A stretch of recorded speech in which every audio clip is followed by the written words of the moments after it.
Good morning friend, have a nice day.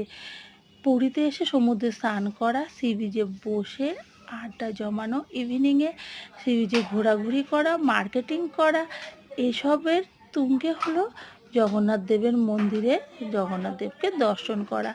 আজ ভোর 5টার সময় জগন্নাথ দেবকে দর্শন করব বলে আমরা সবাই মিলে রেডি হয়ে চলে এসেছি। আমরা কিন্তু অলরেডি মন্দিরে পৌঁছে গিয়েছি, আর মন্দিরে বাইরে কিন্তু আমরা প্রবেশ করে গেছি।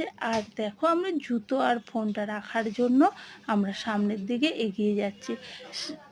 আগে যখন আমরা মন্দিরে আসতাম, কোভিডের আগে, মন্দিরে প্রবেশ করা কিন্তু এতটা টাফ ছিল না। ইজিলি আমরা জগন্নাথ দেবকে দর্শন করতে পারতাম, ডিরেক্ট মন্দিরে ঢুকে যেতে পারতাম। কিন্তু এখন কোভিডের পরে মন্দিরে ঢোকার অনেক রুলস হয়েছে, আর অনেক মন্দিরে ঢোকার ব্যাপারটা টাফ হয়ে গেছে।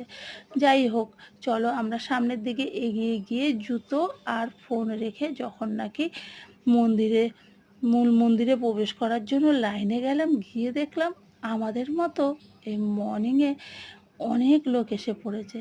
কিছুটা এগোতেই বুঝতে পারলাম লাখাধিক লোকের ভিড়ের মধ্যে আমরা আছি। যাই হোক, তোমাদের একবার জগন্নাথ দর্শন করিয়ে দিলাম। তোমরা মন থেকে বলো জয় জগন্নাথ। ভগবান তোমাদের সব ইচ্ছে পূরণ করবে। ভিডিওটা দেখো, ভালো লাগলে লাইক শেয়ার কমেন্ট করতে ভুলো না। এই ভিডিওটা এই পর্যন্ত, আবার নতুন ভিডিও নিয়ে তোমাদের সামনে খুব